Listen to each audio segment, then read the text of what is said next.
Hello, hello. How goes it? What's happening? Happy Monday. Well, it's not Monday. Happy Wednesday. Happy Thanksgiving Eve to everybody out there who is celebrating either by being with your friends or your family, by having the day off, by eating good. However you're deciding to spend your holiday, my heart goes out to you. Salute to you. Woo! Wee! Right now, if you're lucky, your house should smell delectable.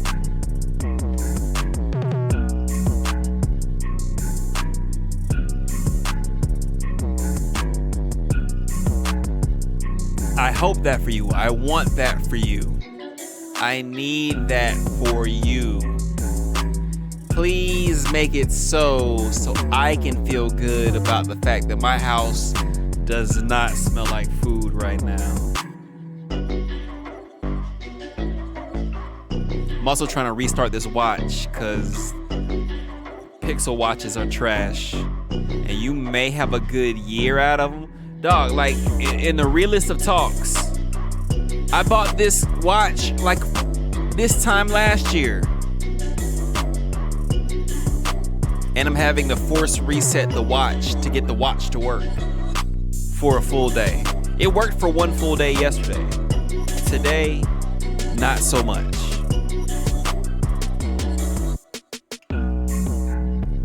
I don't really know what to say. Don't buy Pixel stuff. Welcome in, everybody. Hope everybody is doing well, man. For those that don't know who I am, my name is CapnTrippz. I am a variety content creator here on Twitch as well as YouTube. You can find me on Blue Sky, Twitter, Threads, wherever there may be some live threading going on as CapnTrippz. At the end of every month, we get together to talk news and talk about like the craziness that is going on in the world. And today is no different. Today we are doing the same. We're just wrapping up everything that has happened in a very eventful November. I don't know why I'm saying November like that, but it definitely has been a month. It's been a long month, but it's also been a month that has gone by very quickly. How y'all feeling? How's everybody feeling? Nits, how are you doing today? But yeah, I'm ready to tap into the news. I just want to make sure that y'all are good. So, Nits, I hope you feel better. Lola, how are you? Tommy, how are you? What's going on with y'all? Is the turkey smell proliferating through the house? And I know not everybody even fucks with turkey. I'll be honest with you. Not everybody even fucks with turkey. If y'all got some ham, glazed ham, whoo, shout out to y'all. It's not often I miss pork. I miss pork when I smell bacon, and I miss pork at Thanksgiving because I miss ham. My neck hurt, but I'm about to get off work. Shout out to getting off work. WWW. Lola says she's off the rest of the week, so she's chilling. Let's go. You're so lucky. In other news, a couple weeks ago, Blue Sky had its like coming out party. We like live. I'm not gonna call that shit skeeting, bro. We live tweeted an event for the first time on Blue Sky, and it was the Mike Tyson Jake Paul fight. Dio's still mad at me that I made him stay up all night for this fight, but like it was a cultural event, and I think Blue Sky passed the test. Who didn't pass the test was Netflix. Israel said that they had some issues, but also in the United States and in the UK, because Dio was in the UK streaming it as well. I think every country everywhere had issues with the live stream. Now, this wasn't Netflix's first live event. They've had live comedy shows. I think that's it. Live comedy shows like Chris Rock and Dave Chappelle, if I'm not mistaken, which I would feel like are huge events. But this was their first sporting event that they hosted live. And their servers just got to get better. I don't think that they can come up to the demand of something that is like, would be pay-per-view. Even pay-per-view numbers aren't usually that big because people are not going to pay the $70 for the boxing. But if you pay for Netflix, and Netflix works for you most of the time, and you get on here this night and you're having issues with the stream where you got to keep going out, keep coming back in, a lot of people just gave up. The fight itself was anticlimactic. Let's just get it out the way. Mike Tyson took a fall for $20 million. Let's just keep it real. Mike Tyson is not above, I don't want to say tarnishing the legacy, because I feel like Mike Tyson's legacy was prime 80s, 90s Mike Tyson. By the time we got to Evander Holyfield, we're getting kind of toward the end of what I consider Mike Tyson's legacy. But even before this, his last professional fight, he went to try to break the guy's arm or some shit like that. Was holding on his arm and trying to rip his arm off or some shit, and still lost the fight. So I can't even say that he's tarnishing his legacy. He's trying to cement his legacy by having money for his children. Now, he's got a podcast. He's got a cannabis company. I don't know what those things are hitting on or what the numbers are for those things, but I would imagine $20 million is a good nest egg and a good investment fund.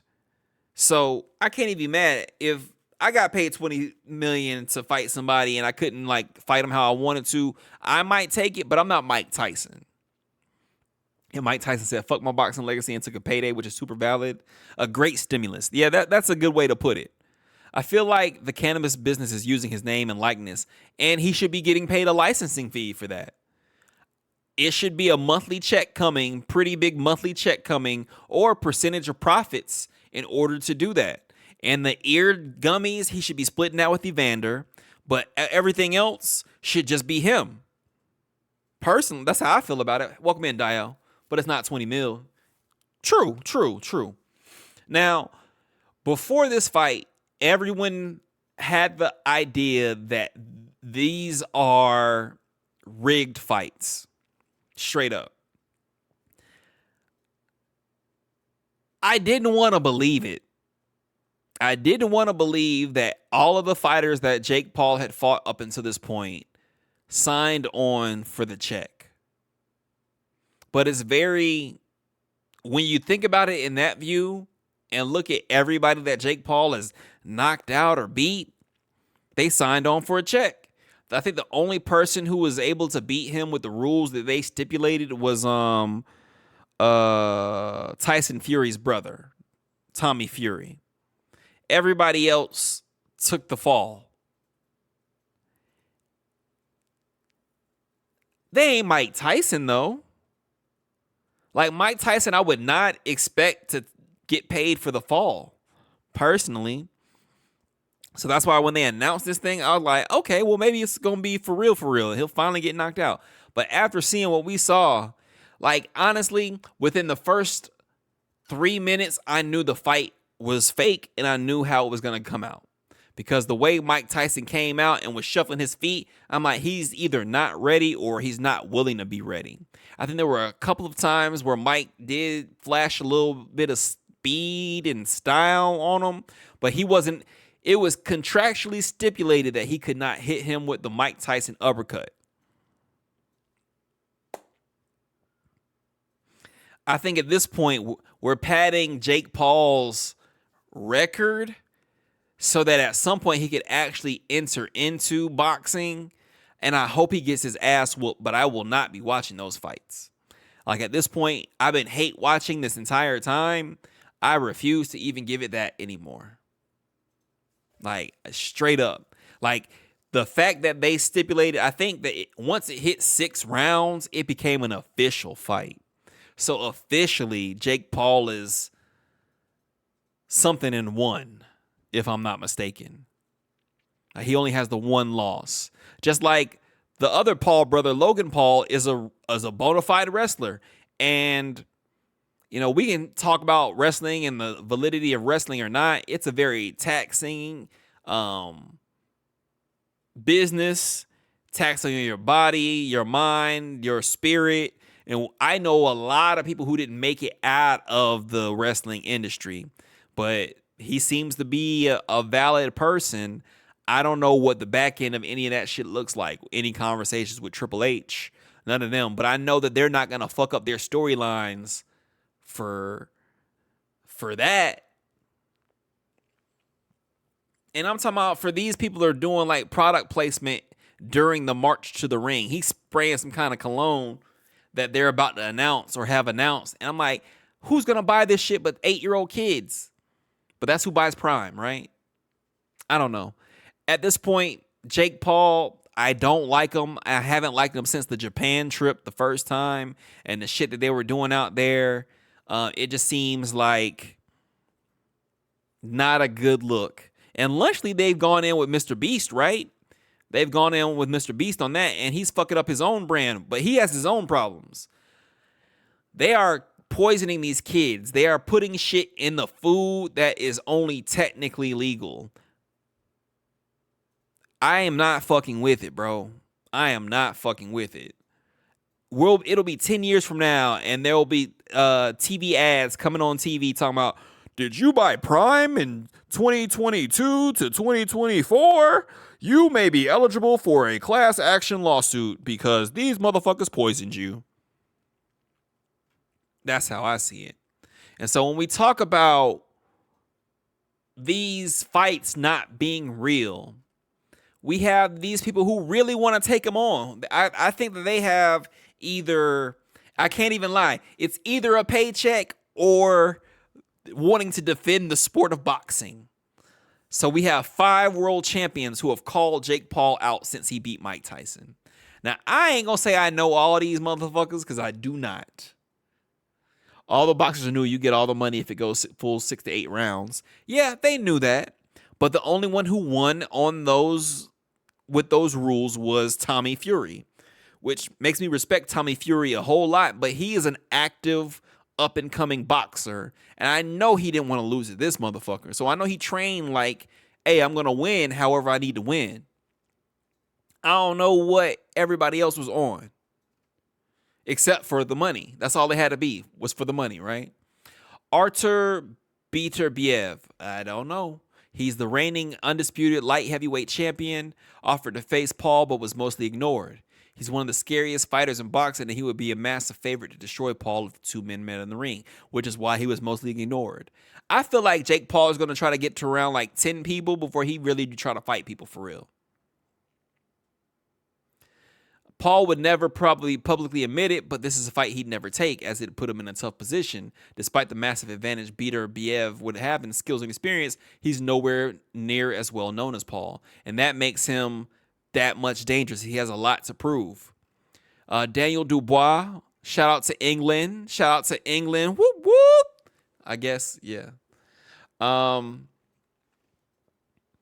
reigning IBF heavyweight champion called Paul out in a direct message. Dubois was able to get a response, but this fight is also highly unlikely for the same reasons we're not going to see Paul versus Beterbiev.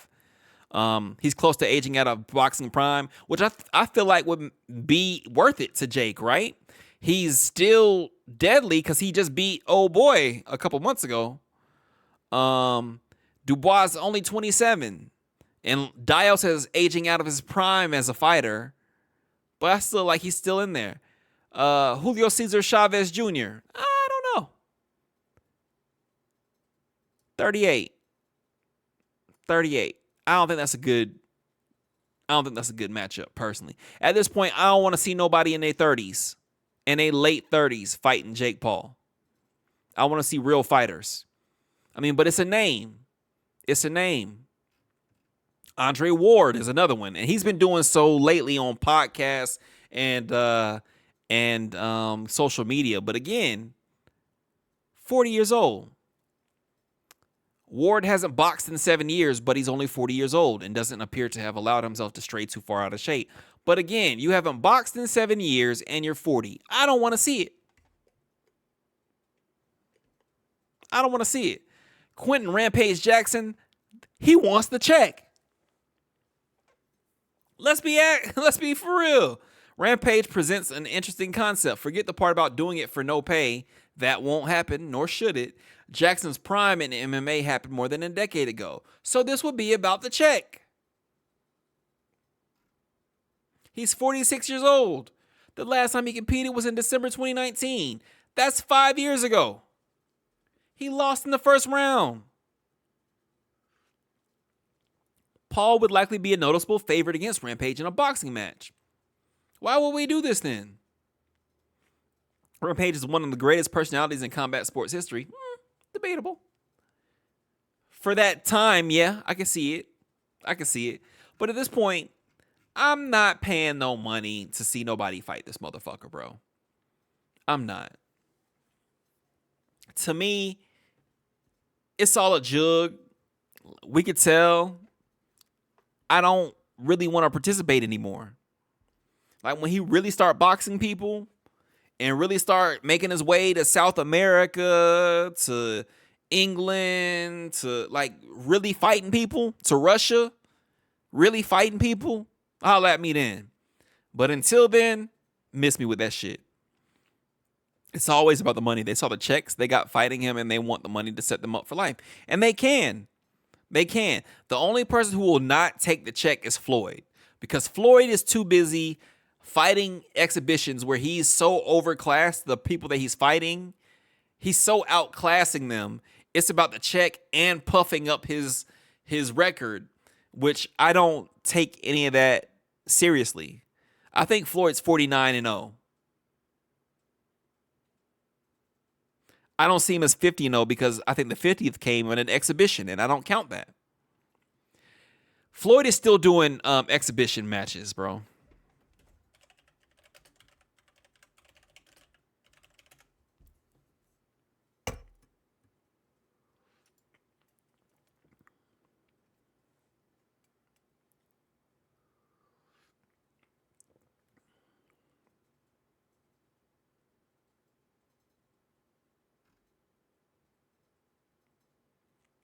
And this, nah, ain't no way Jake Paul fighting Canelo. Canelo's an actual fighter, bro. Ain't no way. Yeah,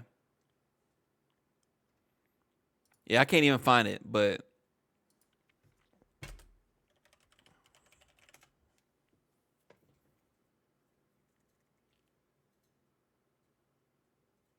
bro, he's fighting this weekend. We're not going to be able to read this. He's fighting this weekend.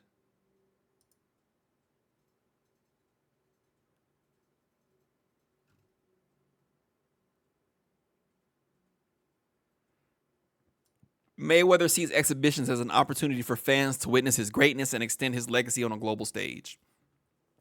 Nah.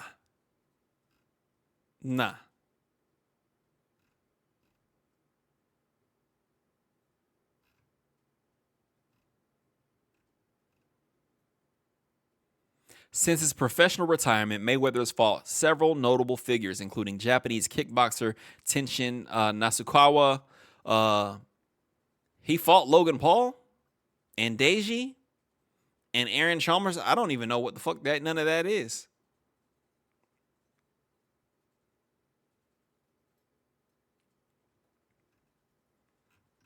I don't know none of that shit, bro. Haven't looked at any of them. Nah, I'm good. Floyd. Money Mayweather doing exhibition to support his wild spending. Yeah, that's exactly what it is. Speaking of wild spending, we all need to get better about, that's his version of the Vegas residency. That's funny. That's exactly what it is. We all need to get better about being more conscious about where we're spending our money, because the places that we spend our money out of convenience do not support shit we have going on whatsoever. In the new world we're living in, I feel like even companies like half-assed attempts to do the right thing, they're not even going to care to do that anymore. Case in point, Walmart pulls back on DEI efforts, removes some LGBTQ merchandise from website. Okay. Walmart confirmed that it's ending some of its diversity initiatives, removing some LGBTQ related merchandise from its website and winding down a nonprofit that funded programs for minorities. Okay. The big box retailer, the nation's largest, joins a list of companies feeling the heat from conservative activists. And when we talk about conservative activists, we're really talking about motherfuckers bitching and moaning and feeling like they have the support of everyone. I think what we're discussing really is a loud minority that is able to really leverage who they are, their identity, and use that for political gain. All you got to do is say, oh, they support that over us. And you get people to join up with you. I don't know what the fuck the Bud Light thing was about. Them having that trans person drink a Bud Light made everybody say, well, I'm drinking Coors now. And I'm just like, nigga, the beer is trash. Regardless, if you have a penis or a vagina or both, it's trash. I don't give a fuck. What are we talking about here, bro? Bud Light? A light beer became a lightning rod for sexual politics? Conservative activists, one specific YouTube comment section. Loud minority. The nation's largest employer, which has about 1.6 million U.S. workers, joined a growing list of companies that have stepped back from diversity, equity, and inclusion efforts after feeling the heat from conservative activists. Some have also attributed changes to the U.S. Supreme Court decision last year that struck down affirmative action programs at colleges. What the fuck that got to do with Walmart? Walmart is not a college, nigga. Those companies include Tractor Supply, which said in June it was eliminating DEI roles and stopping sponsorship of pride festivals. Lowe's, Ford, Molson Coors have also walked back some of their equity and inclusion policies in recent months. Others, such as Anheuser-Busch, owned Bud Light, and Target, have faced sharp backlash and falling sales after marketing campaigns or merchandise focus on the LGBTQ community. It's still weird to me that people will go into a Target during Pride Month and get mad at Pride installations. That is 1 month out of the year. If you feel so bothered, don't go to fucking Target, bro. Like, it really don't be the shit that they be saying it is. Oh, Target's grooming your kids to do. No, they're not. They're not. They're not. Now, are y'all going to speak on the inappropriate comments your uncle has said to your daughter during the holidays? Fuck no. But you're going to go shit on Target because they have Pride things available? It's weird, bro. It's weird. It's weird. Walmart is just using this as an excuse. I believe that as well, Dio. In a statement, Walmart has said it is willing to change alongside our associates and customers who represent all of America. Now, show me the demographics of the actual workers at Walmart. One demographic that I understand is that Walmart workers aren't usually able to afford food, which is why Walmart has like food pantries to help their employees subsidize the fact that they don't get paid enough to eat, to live. I don't see them making any policy changes about that.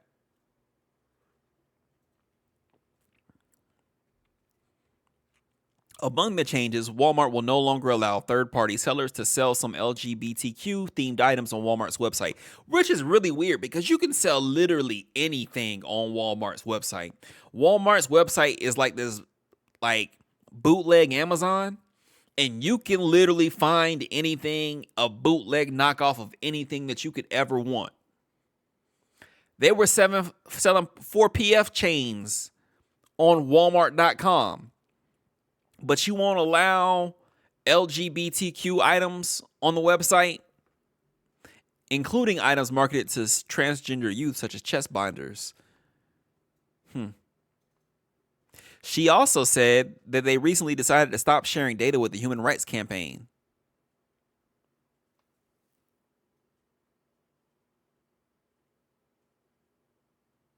That's not weird to nobody, bro. Hey, we also gonna stop working with the Human Rights Campaign. Huh? Why? Probably to cover some shit up that they doing on the inside, man. Additionally, the big box retailer is winding down the Center for Racial Equity. At the time, Wal-Mart and the company's foundation pledged $100 million over 5 years to fight systemic racism, and they ended it at 4. Did we get to $100 million? They've also phased out supplier diversity programs, which gave preferential financing to some groups, such as women and minorities, after the Supreme Court decision to strike down affirmative action. It also moved away from DEI. For example, its former chief diversity officer role is now called the chief belonging officer. Are y'all fucking kidding me, bro?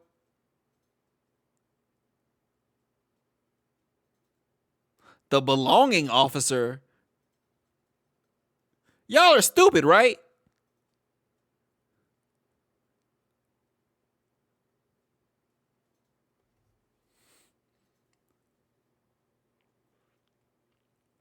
The whole world is moving right. And you know, I know it's hyperbolic to be like, oh, we're marching towards some, what that shit called? Hands Made Tale, Parable of the Sower type shit, 1984. But that's exactly what's happening. It's a mix of all of them.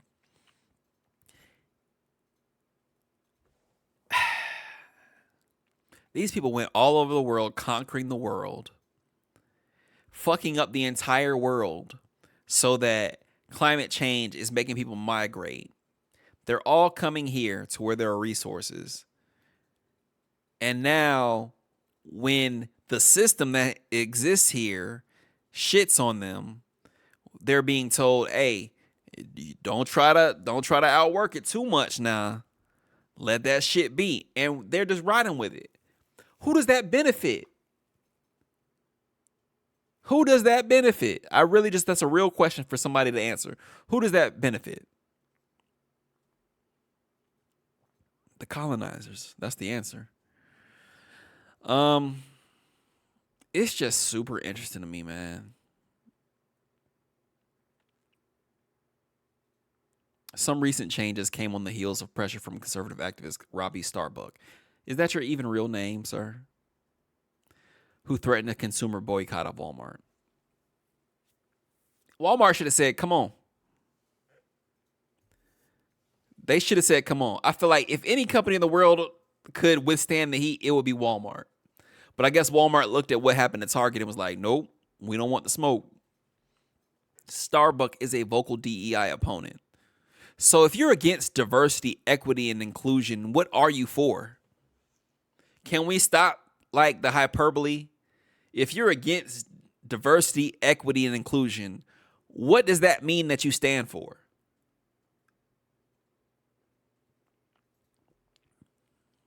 Welcome back from that ad break, y'all. The real question I have is, if you're against diversity, equity, and inclusion, what does that mean you stand for? And I really want somebody to answer this question because I'm so curious. What's the opposite of diversity? What's the opposite of equity? What's the opposite of inclusion? Start calling these motherfuckers by what they are rather than what they don't like.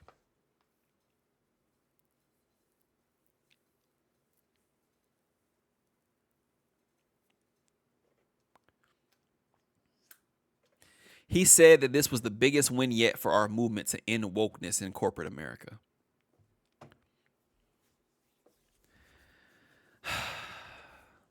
I gotta see something.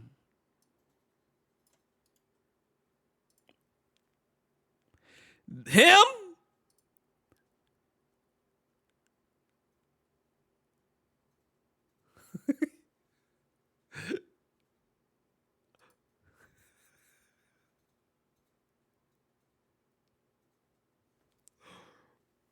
Oh.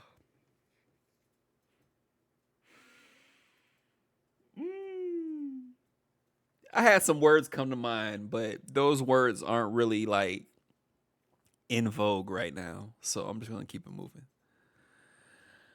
Here's a light story. The Northern Lights may be faintly visible across parts of the U.S. on Thanksgiving. So as you guys are eating your turkey, Solar storms may produce faint auroras across the northern rim of the United States. Y'all could have said the northern rim instead of parts of America. Many northern states. So tell us what states those are. Washington, Montana, the Dakotas, Minnesota, Wisconsin, Michigan, and Maine. Also northern parts of Idaho, Wyoming, New York, Vermont, and New Hampshire. Space weather experts say auroras could be visible from 10 p.m. Thursday to 1 a.m. Friday. So if you were in any of those states, please go ahead and take some pictures for the kid. Let us know if you saw them. Ain't nobody in no goddamn Maine, bro. Ain't nobody in Idaho, dog. Esquesians, thank you so much for that resub, shouter. I was about to say y'all should take pictures of the aurora, but y'all's state is not in this. And look at this man. His name is Mike Betwee, but it looked like Booty, and I was gonna send it to Woo Booty. That this man's name was Mike Booty, but it's not his name. To spy the spectacle, wait for clear skies to get dark and then go outside, ideally away from bright city lights. I mean, if you're in northern Vermont, I'm pretty sure you're away from bright city lights already. Taking a picture with a smartphone camera may also reveal hints of the aurora that aren't visible to the naked eye. I know a couple weeks ago, a couple months ago, that there was some kind of like spectacle where you could kind of see the northern lights farther south than usual, but I live in the South. Ain't no northern lights over here. Me too, Tommy. Esquire, I'm good. We were talking earlier about work. I got to get ready to go to work 6 a.m. on Friday. It is what it is at this point. I'm just trying to be okay with it. I want to be able to spend time with my mom and my sister while they're here, so I'm trying to maybe possibly get them to stay until like Monday or so, depending on if I have that day off or whatnot. But I hope you're well. I hope Corey's well. I hope Jax is well. I hope everybody's doing well. I hope y'all are ready for some turkey days, respectively. Are y'all going back to visit your peoples? How's that going for y'all? What's the plans? So shout out to everybody who's going to see the aurora one day. I want to take a Alaskan cruise. And I know that sounds crazy. I'm even a person who don't like the cold that much. I would take a 3-day Alaskan cruise to go see some sights and experience it for the time. Like, I would do that. I would want it to be something where like I have like a cabin on the outside of the boat where you can kind of see the ocean and the stars and feel the cool air rush you. But I would not take it after November. I would want to do an Alaskan cruise like September, October timeframe when it's cool but not cold, you know? Yeah, they got me working like it's Black Friday, but it's not Black Friday. We hosting this year, so everybody will be here tomorrow morning. Woo! Woo! Shout out to the host, man. And that's super awesome because we are the people who need to host, our generation. Honestly, I'm at the point in my life where I'm looking forward to like settling down, getting married, buying a house, having kids, watching those kids grow up in the neighborhood, you know, being not the old mean dad, but I want to be the stern father who people know, oh, don't fuck with Mr. R. Don't do this fuck shit around Mr. R. He'll tell your mama and your daddy and whoop your ass.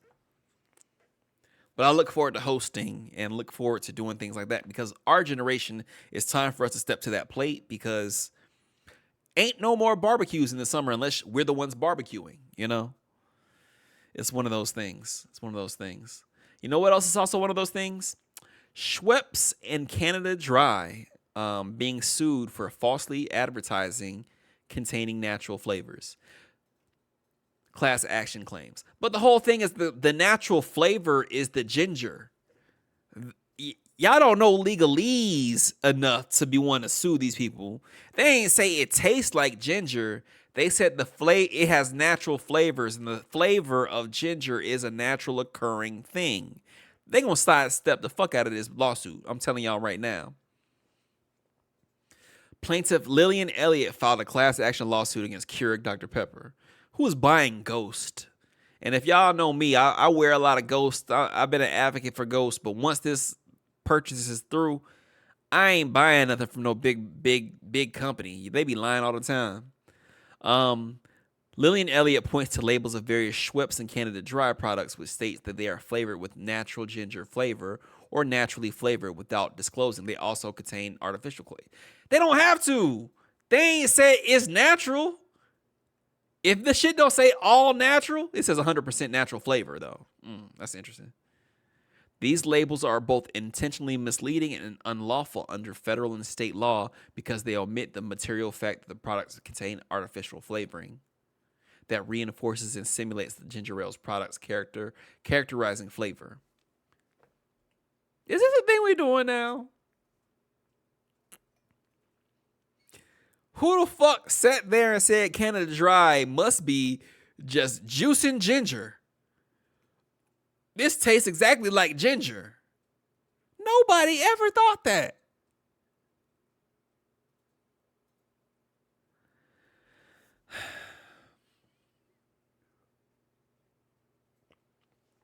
Okay. I mean, I get it. Lab testing discovered synthetic malic acid ingredient. Natural malic acid is a primary flavor component of ginger, and the product's ingredients list malic acid as an ingredient. However, Elliott says the form of malic acid in the products is not found in nature. A commercial food industry testing lab reportedly confirmed that ginger ale products contain added DL malic acid, a synthetic petrochemical. The defendant adds that synthetic DL malic acid to the products because without the addition of the synthetic chemical, the products would not taste like ginger ale.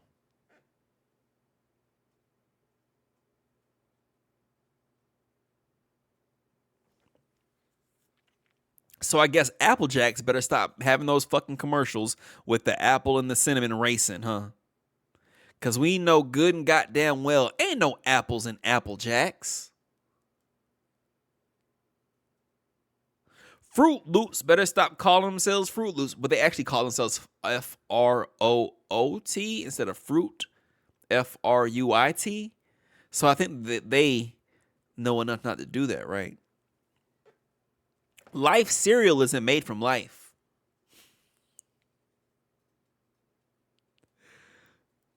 We being serious now? We being serious now? I ain't mad at this person for doing what they're doing, but if we're gonna sue ginger ale for not being ginger ale, I think we all really need to sue the syrup companies. Because the shit that they're selling us is not maple syrup. It's not syrup at all. It's corn syrup.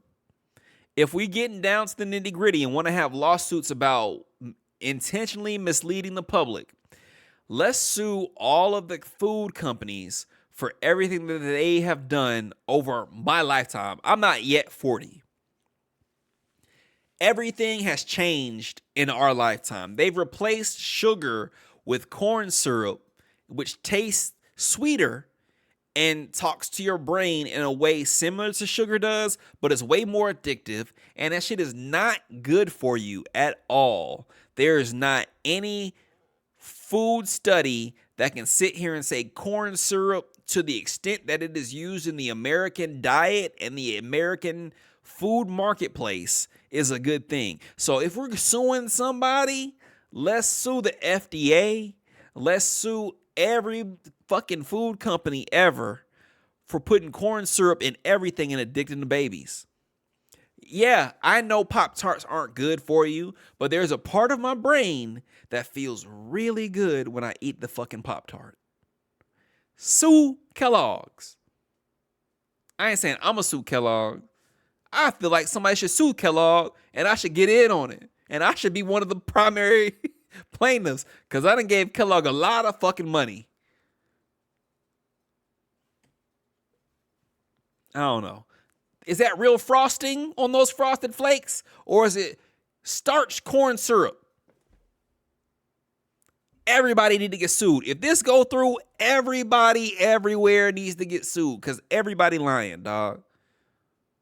Is that real tomato sauce on that pizza? Papa John's, Domino's, Pizza Hut? I bet it's not. And look, we got a doctor in here. Nessa will tell him.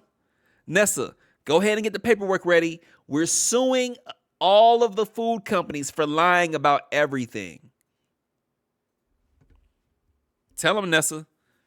Nessa's on the case. She gonna get it in y'all ass. She got muscles. She'll whoop your ass.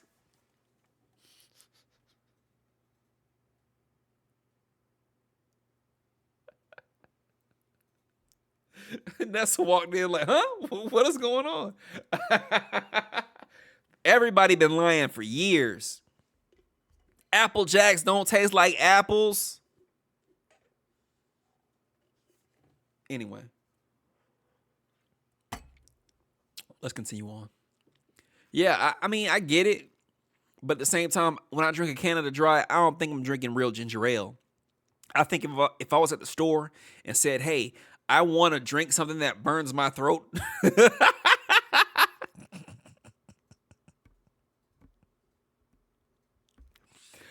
I want to drink something that burns my throat and makes me cry. I'll pick up actual ginger ale. If not, I'll drink Canada Dry. Shit. But also, I ain't know Keurig Dr. Pepper owns Schweppes and Canada Dry. Is that not a conflict of interest? I don't know. Maybe it makes sense to them. But yeah, this is not the first time that a Canadian has lied or been involved in a lawsuit recently. Y'all's favorite artist just this week sued UMG and Spotify, claiming that they artificially inflated Kendrick Lamar's Not Like Us. Nessa, you know you be sitting there singing, I ain't in the one dance, got Hennessy in my hands. You know you be singing that shit. Come on, dog. Don't be out here lying for the folks. I ain't gonna lie. That's my shit, actually.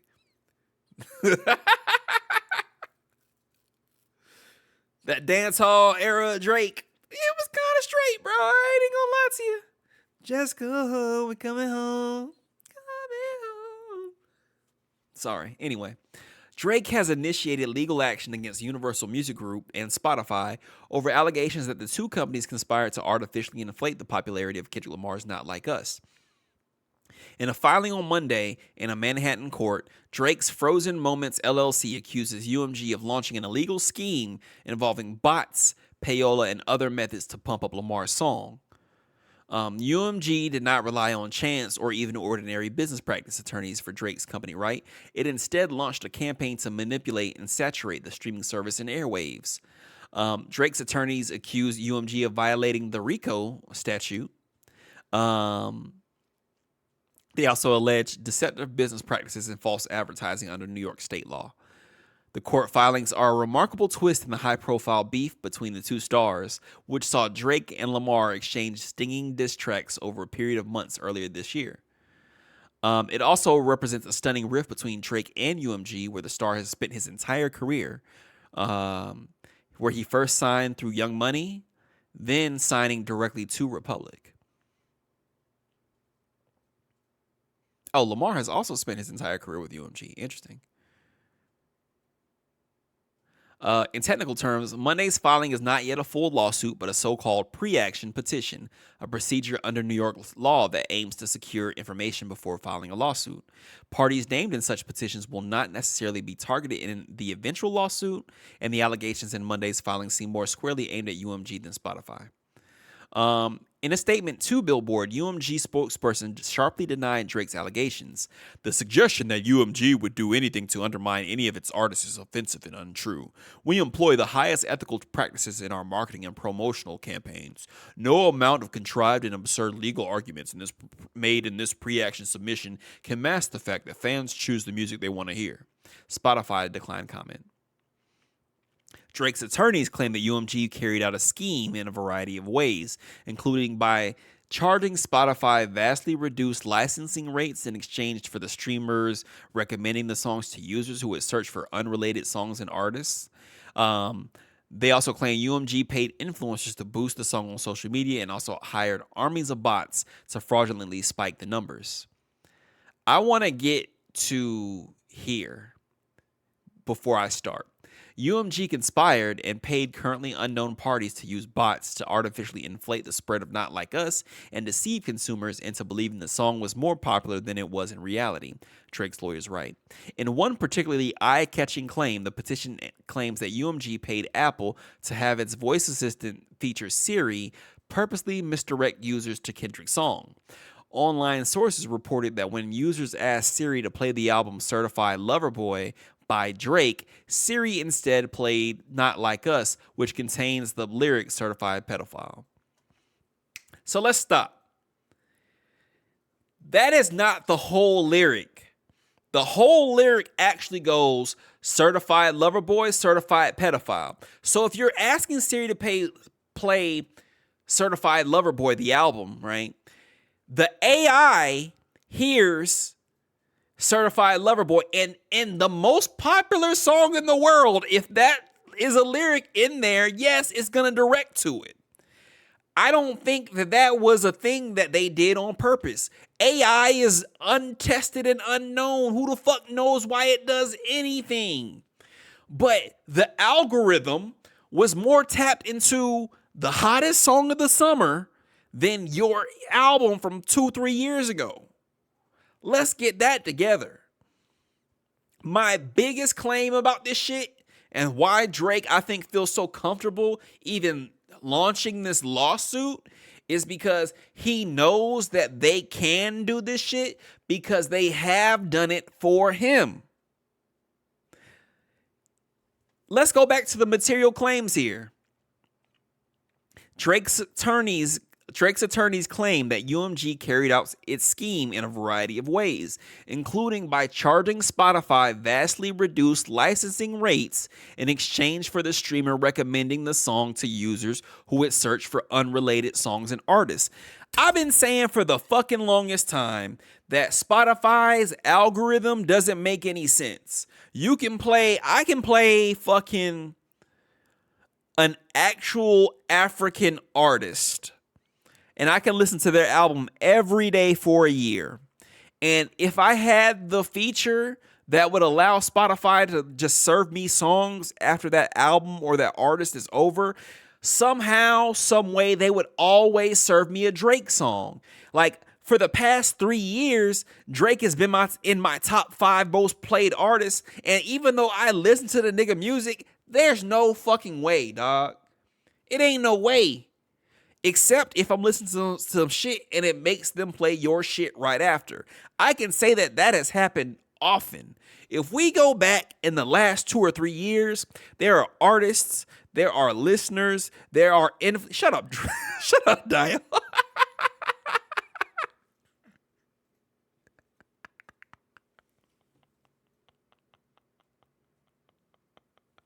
I knew he was going to come from somewhere at some point in time.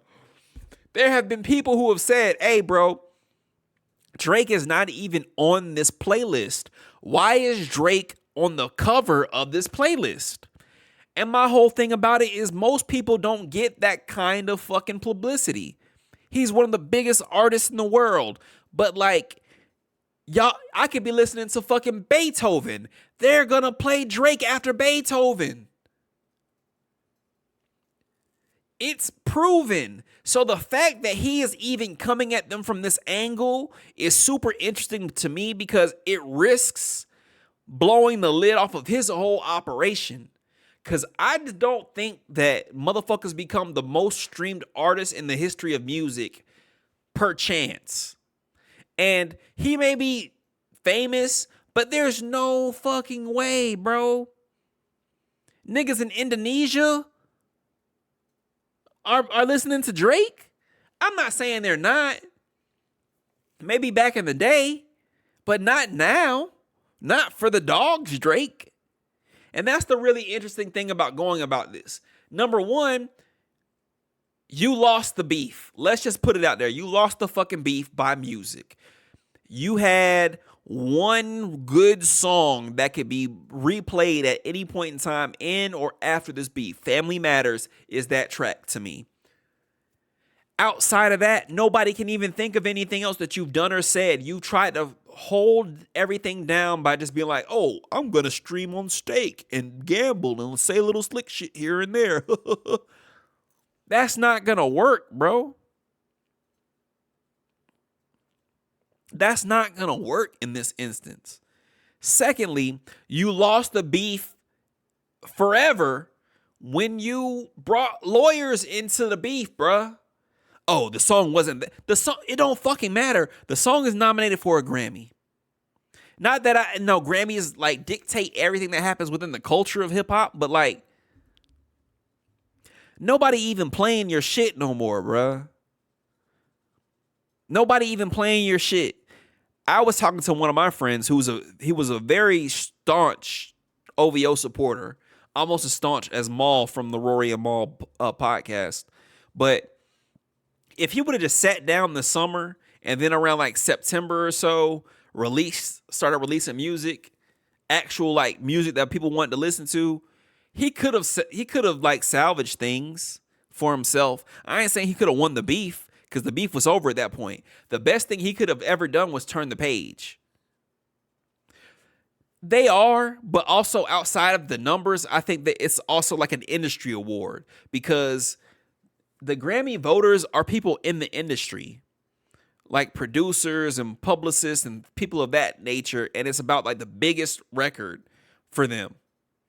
They're not listening to Doechai, which is very unfortunate, because I think that Doechai really deserved that Grammy nomination because she really had a really great project. My only qualm about the project today is that I guess I'm used to like projects having like a thought line throughout. And hers maybe not so, but all those songs are great. I feel like you could put like a good majority of those songs on the radio and they would hit. If people actually got to hear them and know who it was and have like the pattern recognition from who she is, she'd be tearing it up. That's also a TDE thing. I feel like TDE be slipping, but that's another thing. Drake could have sat down and released a record this fall and had people being like, see, Drake's still Drake. He did not. This nigga went to the lawyers, bruh, and sued. Not just one lawsuit. Drake filed second action against UMG, alleging defamation over Kendrick Lamar's false song. Accusing UMG of defamation and claiming it could have halted the release of a song, falsely accusing him of being a sex offender. So now this lawsuit is coming out of Texas, where Drake has recently moved to Texas. Claims that UMG potentially funneled payments to iHeartRadio as a part of a pay-to-play scheme to promote the song on the radio. The filing also offers new key details about Drake's grievances toward UMG. It says UMG knew that Kendrick's song falsely accused him of being a certified pedophile and a predator, but chose to release it anyway. They have no, like, honestly,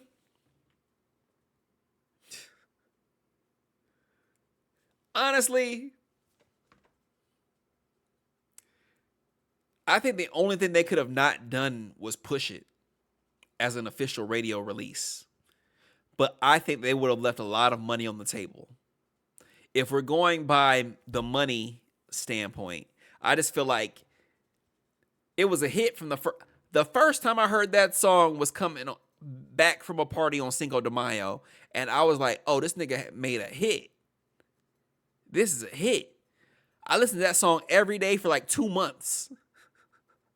You would go out to concerts from other artists and they would play this song. It would be on the radio. You had white kids turning up to the song. Cool, you can not officially release it, but you leaving a lot of fucking money on the table.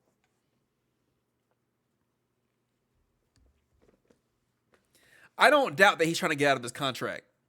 Even at DreamCon, that shit went crazy. Here's my thing, and I've said this even for the past few years. Drake is contractually bound to UMG to put out a project around a clip of every 18 months or so. So around every year, there's a Drake project since he left his record label. I'm just going to look at it. Since he left Young Money, let me see. Let me see. Let me see. I just want to go to official albums. All right. So Scorpion was the last project on Young Money. Let me make sure I'm not tripping. Young Money, Cash Money Records, 2018. Care Package came out in 2019 through OVO. 2019. August 2nd, 2019. The Dark Lane demo tapes came out May 1st, 2020. And I was not checking for that shit at all. So from August to May. In September 3rd, 2021, which is 16 months after Dark Lane demo tapes, came Certified Lover Boy in 2021.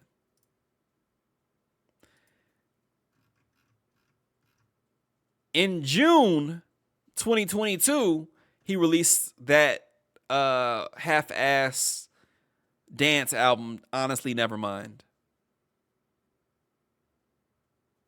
That was June, right? June 17th. November that same year, he releases the Her Loss collaboration album with 21 Savage. So this was November. That's 5 months later. October 2023, he releases For All the Dogs.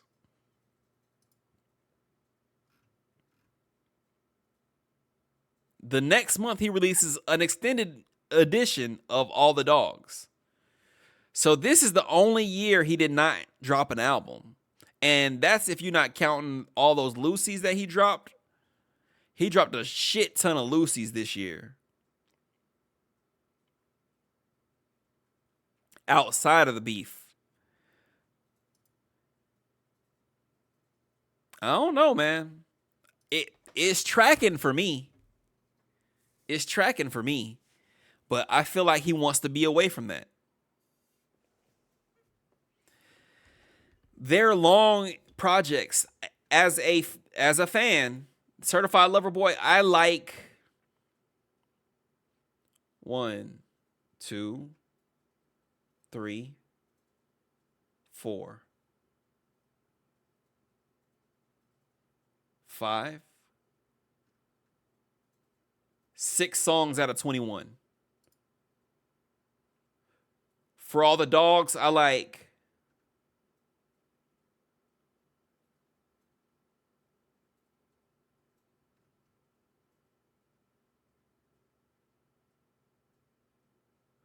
1, 2,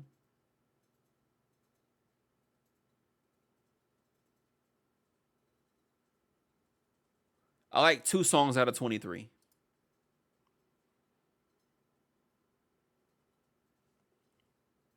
I didn't like Her Loss.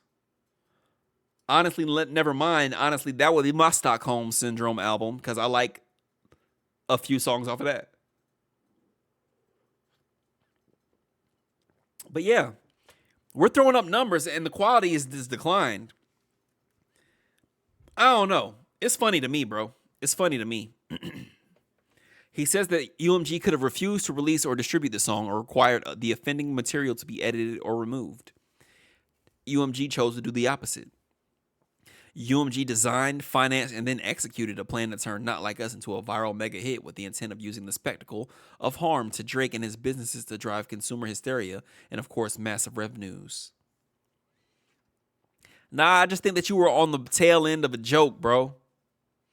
You tried to shit on Meek Mill. You ruined Meek Mill's career. And you thought it couldn't happen to you.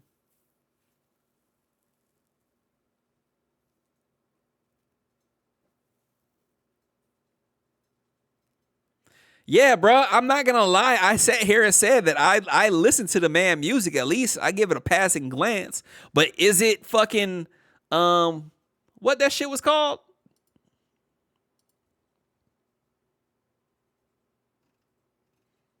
Is it take care? No. Is it so far gone? No. Is it nothing was the same? No. Matter of fact, nothing was the same was pretty much the end to me, or if you're reading this, was the end to me of like him being a massive, massive artist. Nothing was the same was like the height of that shit to me. Everything that came afterward was diminishing returns to me. To me. And that's fine. It's super interesting. It's super interesting. I've never seen somebody go to a lawyer over a beef. Speaking of Friday coming up, Amazon workers in 20 countries to protest or strike on Black Friday. Man, I'll say this other thing. Dog, my job has really like made me hate capitalism.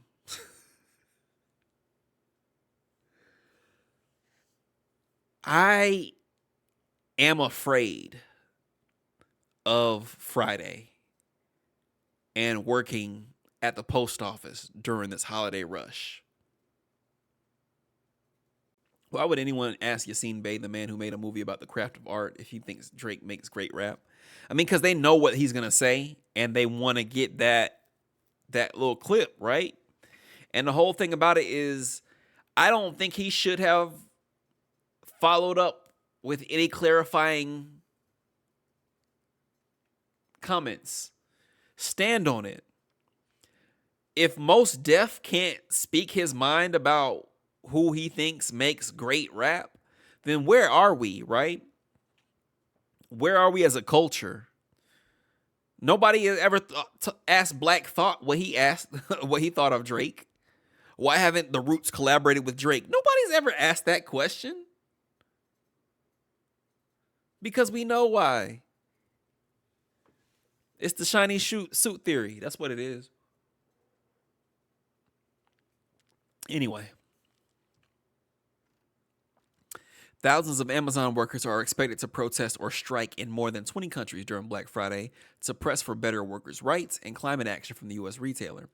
Workers and representatives from unions and workers' groups intend to join protests against the Seattle-based company's practices between Black Friday and Cyber Monday, one of the biggest shopping weekends of the year.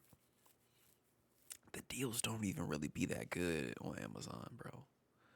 I can't say in the stores they don't be good, because they kind of do, but if they mark shit up, and then they bring it back down to regular price on Friday through Monday, is it really a deal?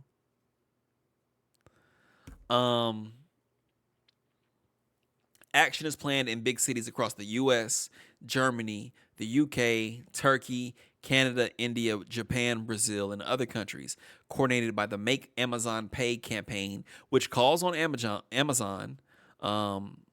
to pay its workers fairly and respect their rights to join unions, pay its fair share of taxes, and commit to environmental sustainability. Okay. Make Amazon Pay is made up of more than 80 trade unions, anti-poverty and garment worker rights groups, and others. All right, so they're going to be in Bishopsgate in the UK. All right, I feel you. Deliver a petition with more than 110,000 signatures to the company. Is that going to make any, like, movement? Last year, Amazon's main UK division paid corporate tax for the first time since 2020 after the end of a super deduction tax break introduced by the former Prime Minister Rishi Sunak. That nigga was the Prime Minister in 2020? Time is weird, bro. Time is super weird.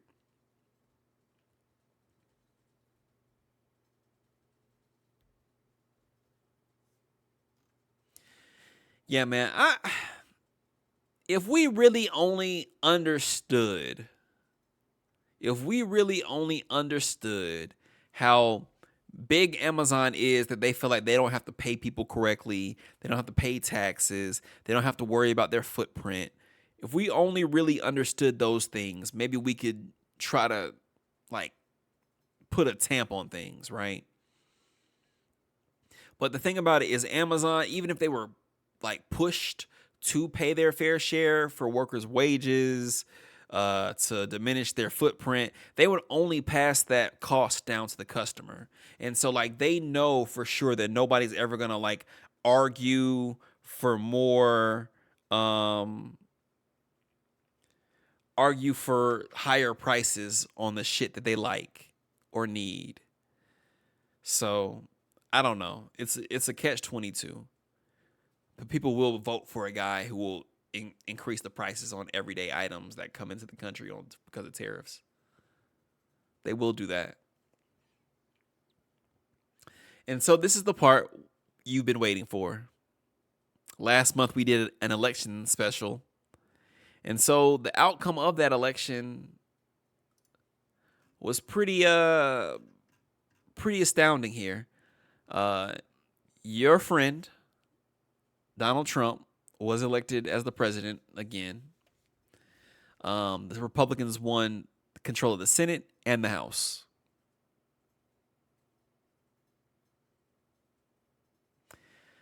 We're about to be in some very interesting times, y'all. We're about to be in some very interesting times. Earlier, I said we're headed towards some Handmaid's Tale meets 1984 meets Parable of the Sower shit. And these people really want to like fashion the country as some Christian nationalist state. And it's super weird because the whole reason this country is even a thing was because of religious freedoms, right? No, we're not going to become Russia. Russia is going to be Russia, and they're going to be even more Russia. Russia and China are poised to overtake the U.S. for global control as being that country that everybody looks to for power and poise. There was a quote at some point in time where the Russians were like, we're going to take over America. America's going to fall. And it won't even take a gunshot. Like, not one bullet will be fired in the process. And I just think it's interesting how we have all these people, and maybe they're using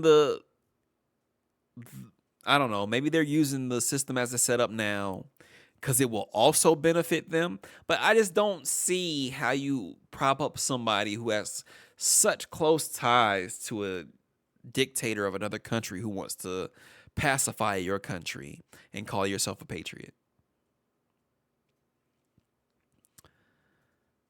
And it gets deeper than that, but we're going to get there. We're going to get there. So let's look at the exit polls. This was last updated 2 days ago, which is why y'all still updating exit polls. But like, all right, hey, 43% of men voted for Democrats, 55% for the other side. Women, 53, 45. I just feel like for what was at stake here, this number isn't high enough. Even 10% more, and it may have made the difference here. But when you scroll down to race, and again, I don't want to make everything about race, but I think race matters a lot in the conversations that we really need to have with ourselves. And I ain't saying ourselves, but as a country. 57% of white people voted for Trump.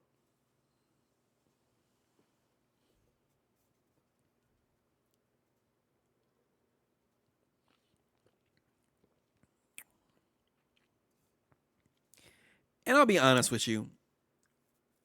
I think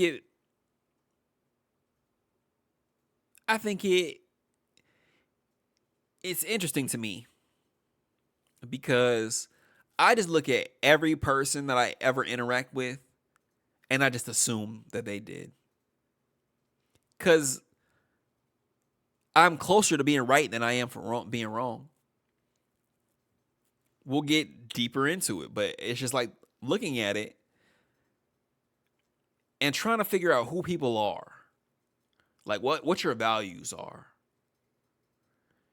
And it could be as simple as, hey, we're just not in a good state, financially we're not being taken care of, and I just don't trust what's gonna happen.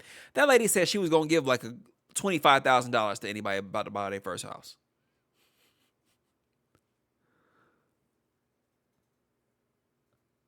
What?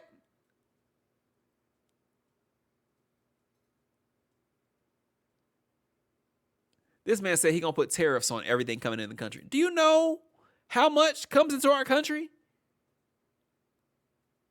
These niggas didn't even know what tariffs was the week of the election.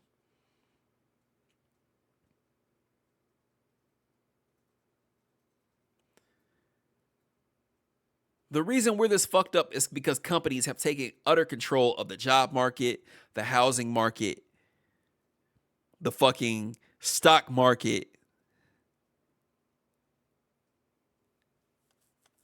And they felt emboldened to do that between 2016 and 2020. The only like concessions they made was around COVID, which was a world-changing event. And then since then, they have like wrested control back from us. And honestly, I feel like, and this is just the guy talking, I feel like during COVID, when motherfuckers was working 2-3 jobs all at one time and making so much money, and we were able to, start companies. I started streaming, and we had so much time to ourselves to define who we wanted to be as people and individuals. And we weren't just going to be workers. We were going to make time for ourselves. We were going to put our foot down like, hey, guys, I've got a hard stop at 4.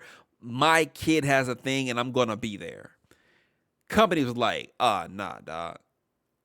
Fuck that. What do you mean you're going to get off work at 5 o'clock? If I want you to be on this conference call until 7, fuck your kid.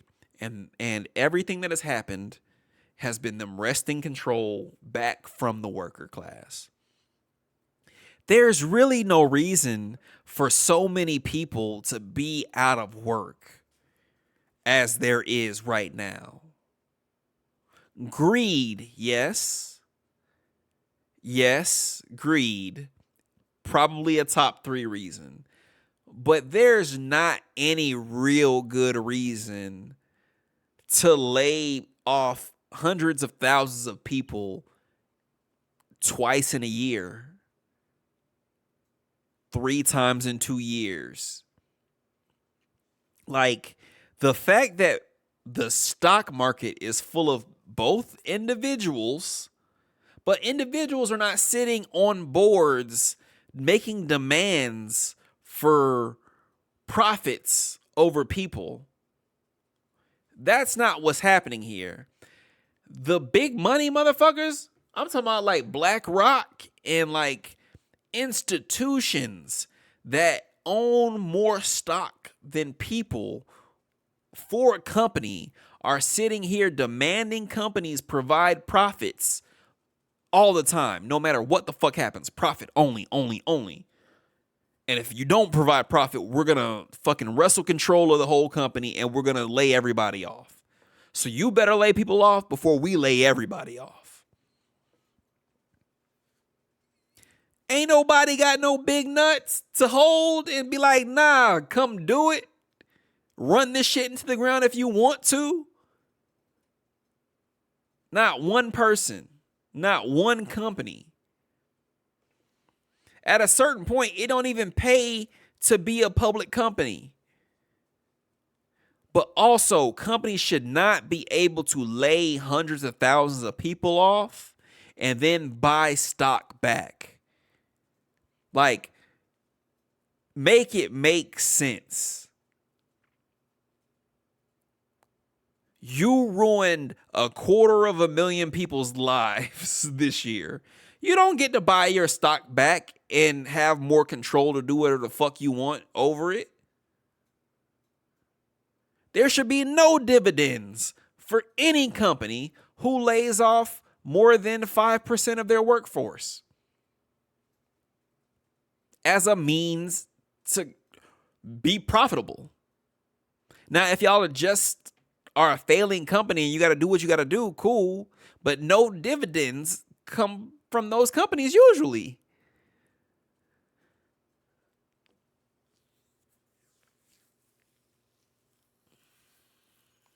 All right, let me continue. 80% of black people voted for Kamala. There was a really weird period the week of the election where somebody tried to start the battle of the sexes to blame. I really wish it had.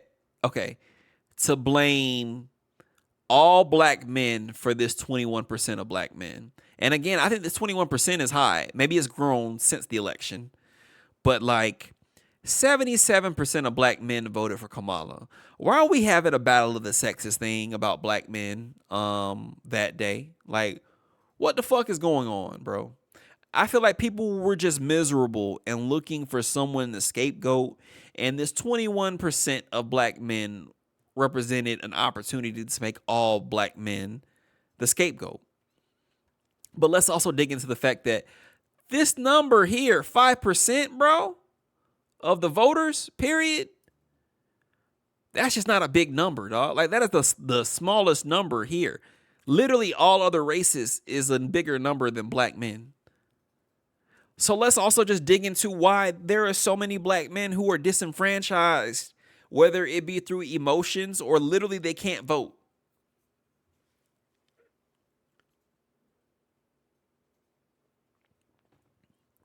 Dig into that, right? Dig into what it is to make 54% of Latino men vote for a candidate who is threatening to deport them and their people,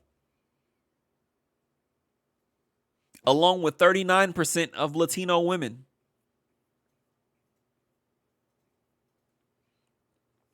I really want to know what the fuck all other races is, because nigga, break that down for your boy, please.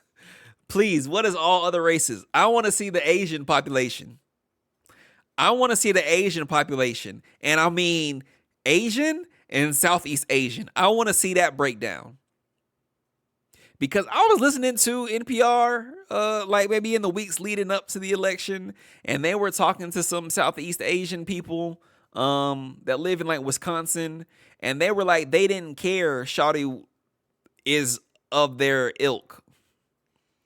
Maybe it's some they don't claim her type shit, which, you know, that could be it, because it's not like she's out here saying, oh, I'm Indian and I'm this, that, and the other.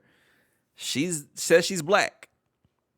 So maybe they didn't fuck with her because of that. But I'm super interested to see where the Asian population is. And I'm not like, I want to be very specific here. My questions about the Asian population are only coming from the sense of these are the same people who were used by conservatives to end affirmative action and then got mad when the percentage of Asian college people getting accepted into colleges went down. Like, what is it that you think was going to happen? Yeah, I have. And that was going to be another question that I had, Dio, about the Indian caste system and like where her people were from. I don't know. I don't know. I feel like there should have been more done, but maybe I wasn't paying attention. I don't know where her people fall in the caste system.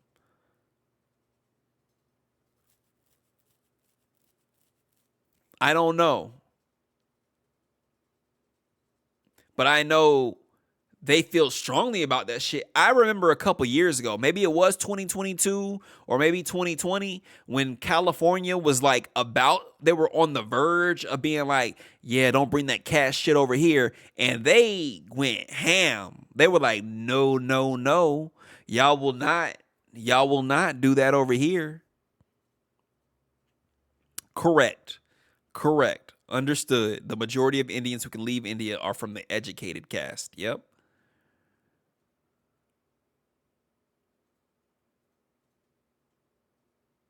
But again, the question I have is, all right, what is a positive thing from y'all being able to bring the caste system over here, which doesn't exist, and reinforce it in America?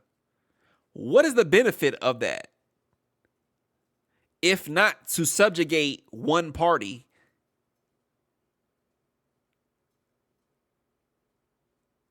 And how are you able to bring a whole system over here that does not exist and reinforce it here?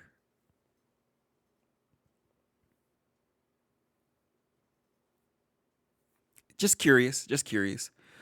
Age group 18 to 29, 54 voted for Democrats, 43 for Republicans. This number was a lot higher than I thought it was going to be. Maybe I had a lot more faith in the youth, but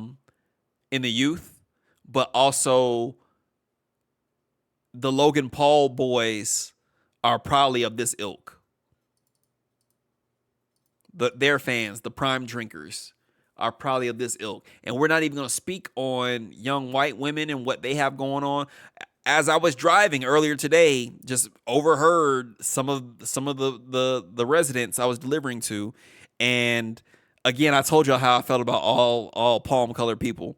But he was like, "Yeah, man, my son's girlfriend is just on that QAnon weird shit, and she's completely bonkers." So let's not excuse young white girls out of this conversation.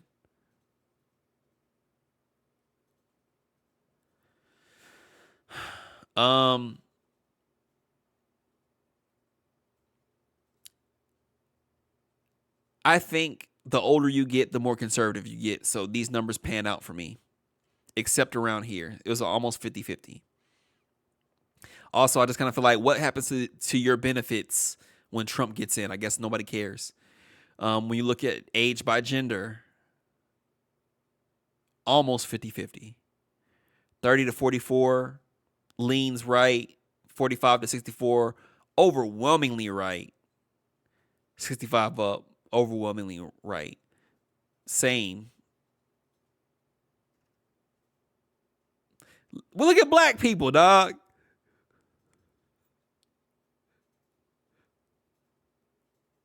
This is so interesting to me, bro.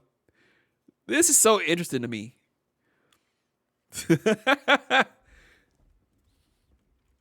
But also, older black people would probably rely on their benefits a lot more systemically. I don't want to like make any overall like observations, but systemically would rely on their benefits a lot more. It's so interesting, bro. This is what I like to focus on here. Education. Never attended college, 62%.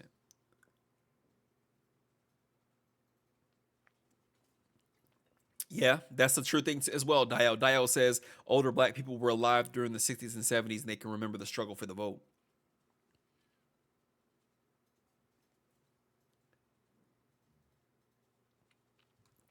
Attended college but received no degree, 47.51.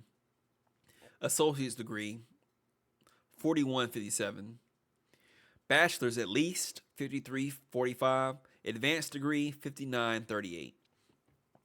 Because you have more understanding of what the fucking potential outcomes could be. Not saying that people who never attended college aren't thinking about outcomes, but they're painted a certain way. College graduates, 56% to 42%. Come on, bro. Look at the disparity here.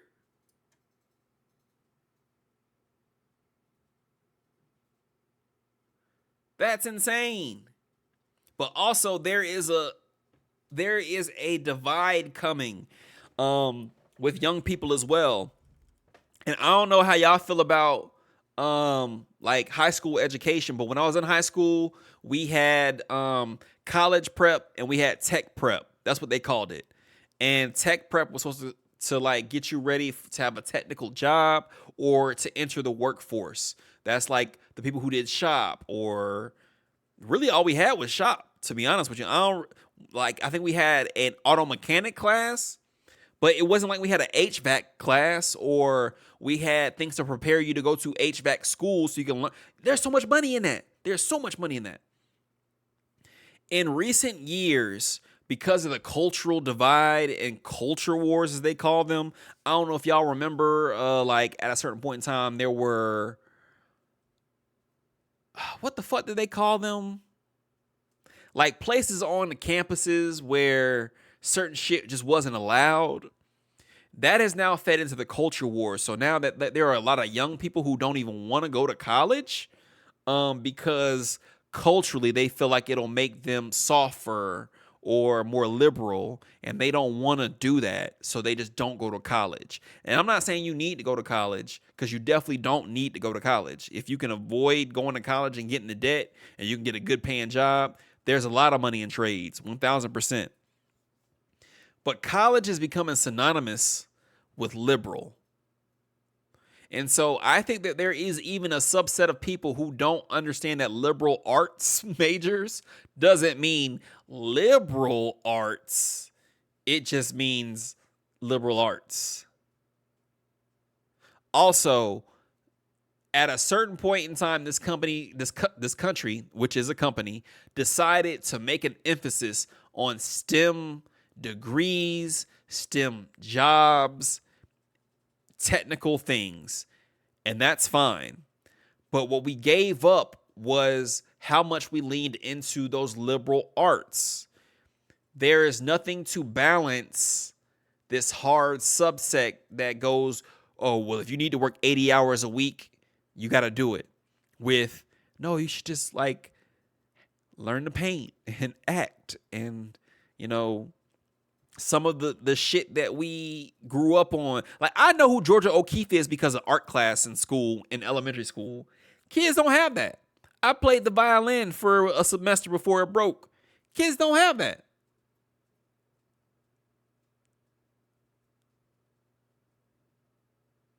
The fact that actual understanding of how the world works comes with university is the saddest part. 1,000%. 1,000%. I agree with you 1,000%. I have a friend who has a younger brother who works in trades, right? And she was at some point in time, I want to say around the 2020 election, was very concerned about the fact that her brother was pretty much becoming a very right-leaning person as a black man, solely because he spent most of his day around very right-leaning people. And because he shunned college, because he was like very I don't need that to be successful, which you don't. Again, I feel like a lot of people are tying their self-worth in, well, you went to college and I'm not trying to be like you, so I'm going the opposite way, and you're a liberal, and so I'm going the opposite way. But it's not just that. It's not a life. It is a lifestyle choice, but it really paints how you view the world and how it should work. And I'm not telling nobody to be this or that, but like, empathy, dog, I feel like should be a universal thing. It ain't no empathy on one side, bro. I ain't saying like you need to cut the check to everybody, which is what some people do. But it ain't no empathy about the who, what, where, and the whys, or the what ifs, or the how does this happen, or what happens if we do this. No one is thinking those things out. Oh, 1,000%. Don't even get me started on that. It's just a thing, bro. I think until we dig into these numbers where even college graduates, this is a big number for college graduates, bro. That's a big number for college graduates. 45% is a big number for college graduates. 65 to 53? Come on, bro. Like, let's dig into these people for real. They want to make it about everybody else. Let's make it about these people for real. Let's make it about these people. What's up with these people and why they voted the way they voted?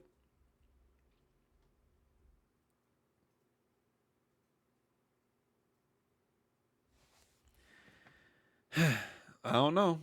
Even liberals, 7% of liberals.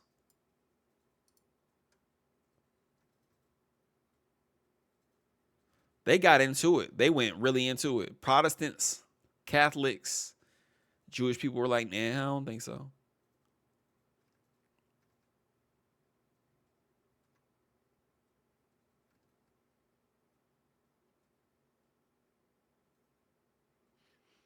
What makes 12% of gay people vote for Trump?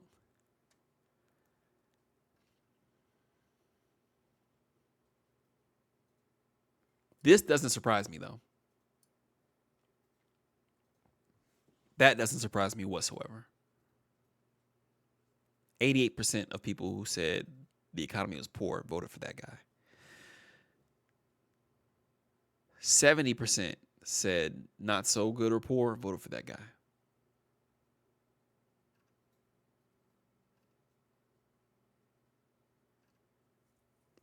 It's just a thing. So while we're getting into the numbers real deep, let's also just talk about some of the outcomes of what this means. Because it matters. It matters. It matters. Yeah, I do agree, Dio. I do agree. And honestly, it's one thing to hop on a phone and talk all that shit, but when you get in the booth, what are you going to do? Because anybody can say whatever the fuck they want to say. A lot of people want to talk good and look good, but when they get in that booth, what are they going to do? What are they going to do? It is what it is, man. It is what it is. Let's talk about it, though. Nominees for several cabinet posts in the new administration of the new president-elect caught officials in Washington off guard. This was a couple weeks ago. So this is 10 days ago. To the point where the newly elected Senate Majority Leader said, none of this is going to be easy.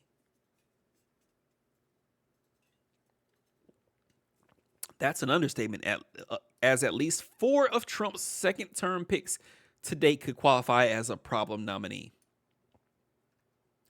Trump has made clear that he expects his party members to fall in line, and if they don't, he has often found ways to get around them. I think he even said at one point in time, you either vote for my nominees or Elon Musk is going to fund a primary challenger for each and every one of y'all. Okay. And this is what people wanted. This is what people wanted. He said he was going to do this extreme dictator shit, and he is already doing it before he even gets into power. I don't have any thought process that the next 4 years is going to be a smooth time. It'll probably be very fruitful for the people who can align themselves in the correct ways. But I don't think it's going to be beneficial in the long run. All right, so let's talk who we're talking about.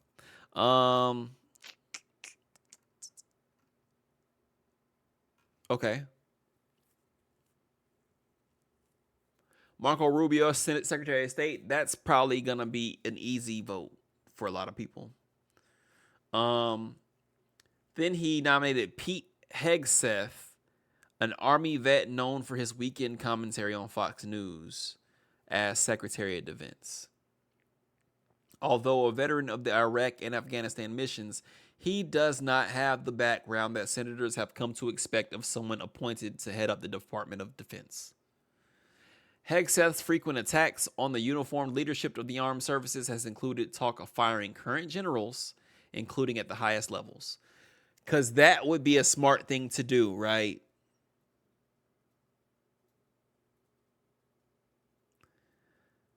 These people are fucking idiots, bro. These people are fucking idiots.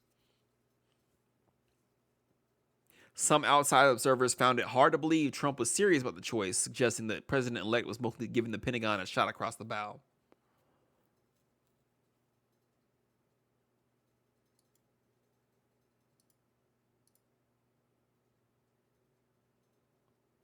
He has a war on woke. If confirmed, he would be the least experienced defense secretary in the history of the Republic, going back to Henry Knox, the very first Secretary of War.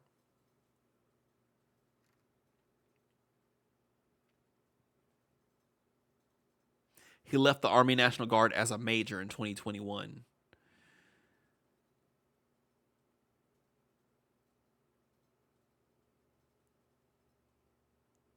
His selection of Hegseth has also renewed scrutiny of his political and religious views, his advocacy of soldiers accused of war crimes, and his aggressive criticism of the military he would be leading.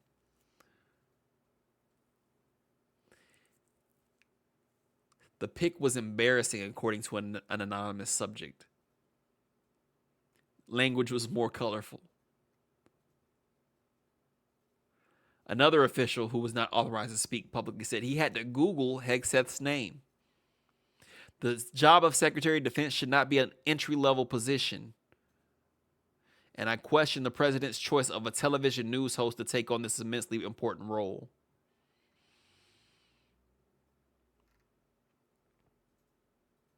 Hegseth and other conservatives have long complained that the military cares more about diversity and equity than meritocracy and preparing for war, although there is scant evidence to back up those claims.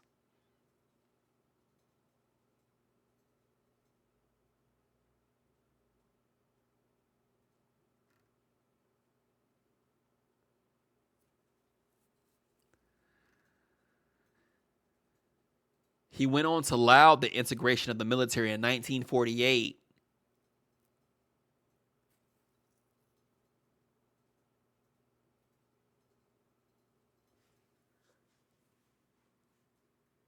Nigga, how hateful you gotta be? How hateful do you have to be mad at black and Hispanic people serving along white guys and also decrying the role of women in combat? How hateful you gotta be, bro? I'm straight up just saying we should not have women in combat roles. It hasn't made us more effective. It hasn't made us more lethal. Has made fighting more complicated. How?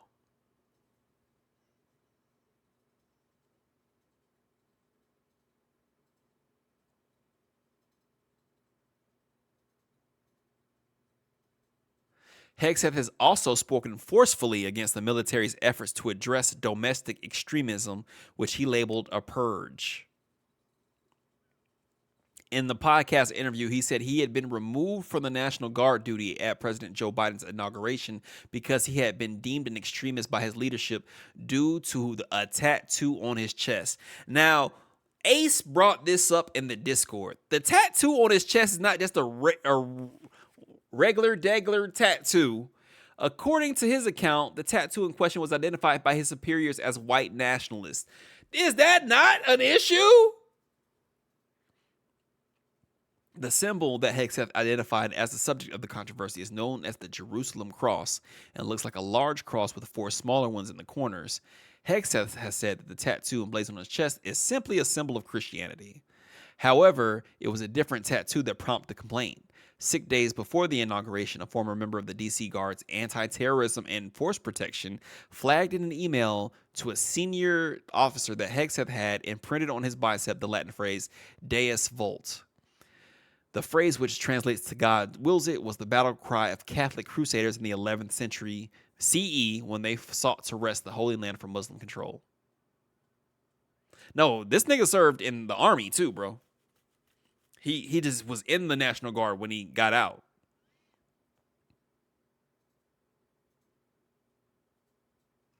Disseminated in the form of hashtags and internet memes, Deus Vult has enjoyed popularity with the members of the alt-right because of its perceived representation of the clash of civilizations between the Christian West and the Islamic world. Is that not an issue for somebody who fought in Iraq and Afghanistan? Again, white Christian nationalists. Yeah. So that's that guy. Then he wants to nominate Tulsi Gabbard as the new director of national intelligence. Hey, man. Tulsi Gabbard is a Russian shill. That's the end all be all. Before I read on, know that. Please know that.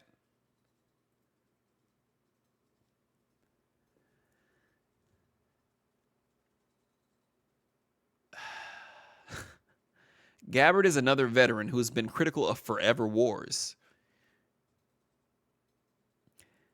Gabbard has no senior military or national security experience and acquired a reputation as a defender of Vladimir Putin and the Russian invasion of Ukraine, which she blamed on the hostile posture of President Biden and the NATO alliance toward Russia. Commenters, including some conservatives, have wondered aloud just how deep Gabbard's sympathy with Putin's positions might go. Then he nominated Matt Gaetz to be Attorney General, and Matt Gaetz has since stepped down. But we all know Matt Gaetz allegedly had inappropriate contact, aka sex, with a minor as the Attorney General, bro. As the Attorney General.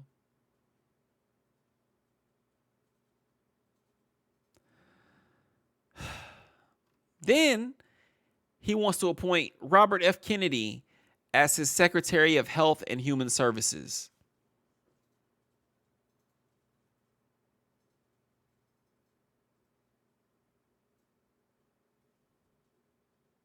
Trump said he and Kennedy will make America safe and healthy again.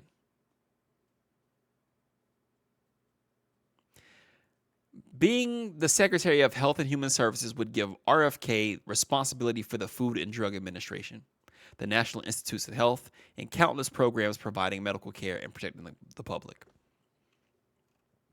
I want to go on record here by reminding you that RFK caused deaths in Samoa. I don't want to watch this video.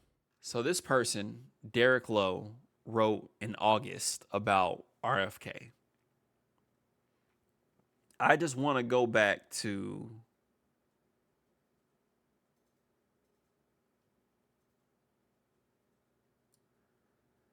Kennedy has tried to cover up his role in an outbreak of measles that killed dozens of children as recently in 2019. The Children's Health Defense, which is a nonprofit that RFK headed up, engaged in relentless anti-vaccine propaganda, which stoked anti-vaccine fears in Samoa, which led directly to a measles outbreak that killed dozens of children. During COVID, Kennedy continued his very public opposition to vaccination and boosted ineffective treatments like ivermectin, enriching himself in the process.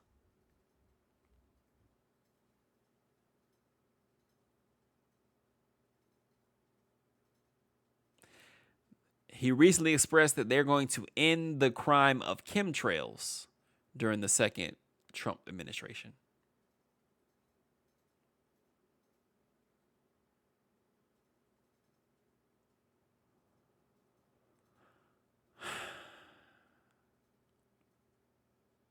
Hey, dog.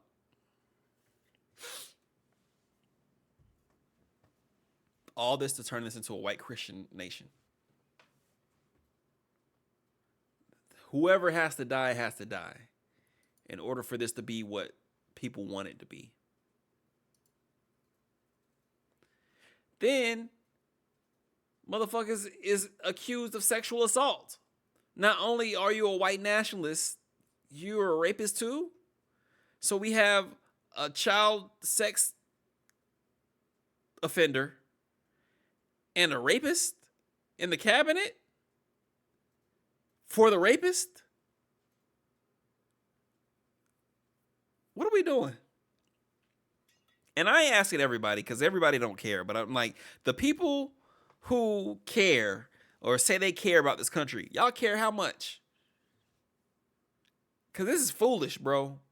This is the decisions that are about to be made are not going to be helpful for a lot of people. A lot of people. The country as a whole. What are we doing? I don't know, bro.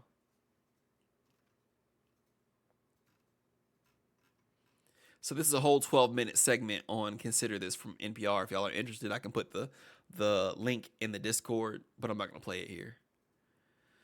Then he says, hey, we're going to have Elon Musk and Vivek Ramaswamy lead a new government agency that will be called the Department of, what was it? Government Efficiency, DOGE. Now, it don't take a person who's been on Earth more than 10 minutes long to understand that Elon Musk probably asked for this specifically. He asked not only to be named as the head of the Department of Government Efficiency, he probably asked for it to have that name. And I'll be honest with you, bro. I kind of feel like Doge, the Doge coin, is the biggest rug pull in history. And like, it's gonna be made worse. It's gonna be made worse. Like, how far are we from them pretending that that meme coin has something to do with this Department of Government Efficiency? And if you buy into the meme coin, you're actually helping this department when actually he's just enriching himself. And Diode says he's going to bail himself out of Twitter. And the really important thing to note here is, A, you can't just create a department out of nowhere. And B, even if you can create this Department of Government Efficiency, they're not going to be able to actually stop government spending. You can make all the suggestions you want, but there is an actual government institution that does that. That's what their job is. And what will we gain from having a South African fucking sapphire and ruby heir running a department of the American government so he can run it like one of his companies? I still don't believe Tesla is a good company. I still believe people are buying into Tesla stock because they like him. They have all these nice flashy things, but like, when those robots kill people, what kind of conversation are we going to be having, bro? And I think we're a ways away from those robots actually being out and about doing things. But hey, this commission was actually Elon Musk's idea. They stated it off the jump. They want to reduce the federal budget by $2 trillion, which is a third. Again, this is not a thing that should happen. Then in politics, literally this happened this past week. The House passed H.R. 9495, which would allow the Treasury Department to unilaterally kill nonprofit groups for, quote unquote, supporting terrorism.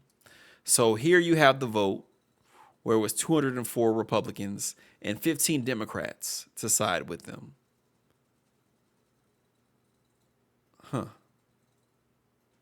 Then you have 30 people who didn't vote. And that would have been the difference there. And if you look at the names of the Democrats who voted for it, a coalition of groups said in the statement, this bill was designed to criminalize organizations and activists who oppose the U.S. unconditional support of Israel's genocide of Palestinians and the slaughter of Lebanese civilians. Signatories to the statement included the Council on American Islamic Relations and American Muslims for Palestine. Oxfam criticized the bill, saying Trump could use it to silence and censor critics, curb free speech, and target political opponents. Speaking of which, we should touch base on this ceasefire that has begun in Lebanon, between Lebanon and Israel. And it's just so interesting to me that we're talking about this like matter of factly, like, oh, nearly 2 months after Israel invaded Lebanon, it happened and no one made a big stink about it. Like, they can just do whatever they want to in the world, and we just kind of gotta get with the program. This is after they sent those pager bombs, right? And you crazy if you just can't sit here. If I took the name away, like if I didn't mention the country and I said, hey, we got an entity that sent like small bombs out in the world, let them proliferate through society, and then one day just woke them up and blew up a couple hundred people. And then like later on they invaded a whole nother country because they supported the people that were blown up, people would be looking at me crazy because that sounds like terrorism. But because it's this country, it's not. Let me shut up before I'm considered a non-profit group that doesn't have any good in the world.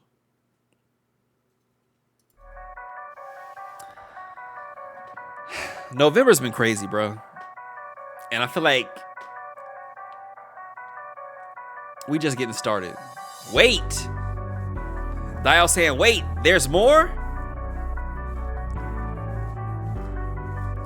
I missed the news that just came in? Dog, what just happened?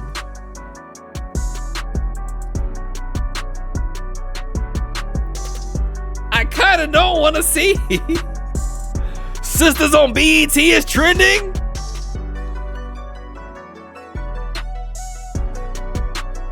I don't give a fuck about no Bluey balloon, bro. This man made me think something crazy was happening. Give a fuck about no Bluey, dog.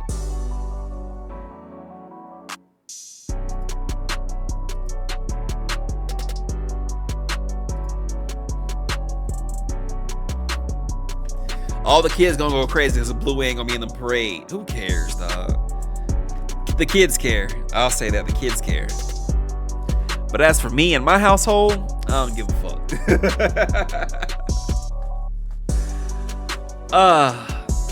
And there were things we didn't cover. Puff Daddy didn't get bail again. Kendrick dropped an album that people are saying is the prelude for a double album or another album. It's a lot going on in the world, man. We nearly lost Goku already. Luffy already took a hit. I can't tell you the last time I've sat up and watched a parade. I might have been in middle school. Or it may have been when I was in college and Georgia State was part of the parade. Or like a local high school or something like that. Thanksgiving ain't about that to me. Thanksgiving is actually giving thanks. And sitting there tuning into the Macy's Thanksgiving Day Parade with all of these entertainment balloons, which I appreciate, being run in between all these commercials that lead up into Black Friday, one of capitalism's most sacred days. The fact that they've been pushing Christmas since fucking August to get you to try to buy shit. None of that shit makes me feel good, bro. We're in a time right now where a lot of people are fucked up right now. A lot of people are fucked up right now. And I really am interested in how much money is being spent every year on this Thanksgiving Day parade and what that money could do in New York to help make New Yorkers' lives better. Because shutting down main thoroughfares on Thanksgiving doesn't, to me at least, doesn't seem to be like a thing to make the average New Yorker's life better.